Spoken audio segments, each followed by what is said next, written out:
but suprême que le diable poursuit lorsqu'il te pousse à pécher, c'est de te pousser à devenir un pécheur. Je répète, le but du diable n'est pas que tu pêches. Non. Le péché, c'est déjà le canal. C'est la porte ouverte. C'est la voie ouverte. Le but que Satan poursuit en te poussant à pécher, ce n'est pas que tu pêches. Le but, c'est que tu deviennes un pratiquant du péché, c'est-à-dire un pécheur. Quand Satan te pousse à mentir, il ne poursuit pas un mensonge. Il poursuit une vie de mensonge qui fait de toi un menteur. Le but du diable en te poussant à commettre l'impudicité n'est pas que tu tombes dans l'adultère ou dans l'impudicité. Ce n'est même pas ça son but. Mais c'est une voie. Il va garder ce goût, maximiser ce goût, amplifier ce goût, afin que tu commettes encore et que tu deviens un adultère. Quelqu'un me suit? Ce n'est pas que tu fasses le mal, mais que tu deviennes un malfaiteur. Ce n'est pas que tu tues, mais que tu deviennes un meurtrier.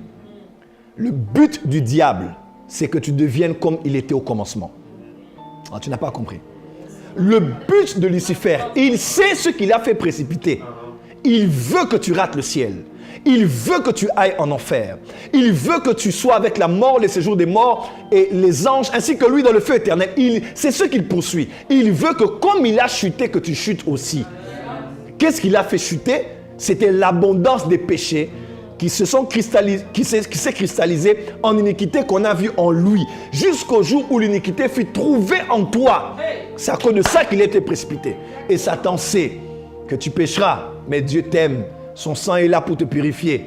Alors, qu'est-ce qu'il peut faire pour te coincer? Pour créer une autre sémence en toi qui n'est pas celle de Dieu. Pour faire en sorte que tu sois aussi précipité le dernier jour. Pour faire en sorte que malgré tes miracles, tes charismes, ton onction, que Dieu te réunisse ce jour-là. Qu'est-ce qu'il faut faire? Il faut maintenant te pousser à pratiquer. Poieo en grec, n'est-ce pas? À pratiquer. C'est le mot qui parle vraiment d'un arbre qui porte du fruit. Tu vois? Donc c'est vraiment un péché qui est écoméli. On dit ça en lingala. Écoméli. Qui a mûri, qui a durci, qui s'est cristallisé, qui est devenu une sémence en toi. Qui habite maintenant, qui porte maintenant des fruits. Est-ce que tout va bien? Est-ce que tout va bien? Le but du diable, ce n'est pas que tu pêches, mais c'est que tu deviennes un pécheur. Le but du diable, ce n'est pas que tu commettes le mal, mais que tu sois un pratiquant du mal. Voilà pourquoi, dans Michel est écrit, on t'a appris ô homme ce qui est bien, et c'est que l'Éternel demande de toi. On dit c'est que tu pratiques la justice, que tu aimes la miséricorde et que tu marches humblement devant ton Dieu. Quelqu'un peut dire amen? Amen? Que tu pratiques la justice. Parce que le mot iniquité, en grec, c'est le mot injustice. Oui, iniquité, c'est le mot injustice. Donc, quand tu pratiques la justice, tu pratiques le contraire de l'iniquité. Et j'en parlerai quand je parlerai de comment reprogrammer sa génétique. On ne chasse une pratique avec une pratique. Oui, c'est vrai. Demandez à ceux qui font du sport. Demandez à ceux qui font du bodybuilding, qui font de... Pasteur Steve, qui font de l'haltérophilie, walking out, comme on parle chez les anglophones. On va dans la salle. On chasse une habitude par une habitude. Je parlais à quelqu'un d'élément qui me disait « Ah, prophète, moi, aller au culte, des fois, ces jours-ci, bon, je prends un mois tu ne vas pas à l'église. » J'ai dit « Tu aimes Dieu, tu aimes l'église, mais comme tu as fait un mois, tu ne vas pas à l'église, tu perdras le goût d'aller à l'église. Tu perdras le goût. Et même pour reprendre, tu auras l'impression que tout le monde te juge, tout le monde veut alors que rien. Les gens sont tels qu'ils sont. Mais c'est toi qui as une autre approche de l'église aujourd'hui. Tu vois? Et comme tu as commencé à pratiquer le non aller à l'église, tu vas perdre le goût.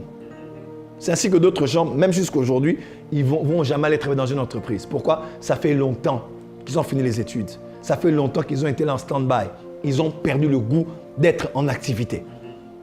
C'est la vérité. Et si tu vas pousser quelqu'un, mais c'est plus du tout sa vie. Tu faisais le sport avant, tu n'en fais plus. En tout cas, pour chasser cette habitude de non-sport, il faut tuer cela avec une autre habitude. Il faudra aller lundi, il faudra aller mercredi, il faudra aller vendredi, il faudra aller dimanche. Et ça, tu dois le faire 1 semaine, 2 semaines, 1 mois, 2 mois, 3 mois. Tu devras vraiment maintenir le rythme. Il faudra que tu tues une pratique par une autre pratique. Hein? Il faudra que tu tues une habitude par une autre habitude.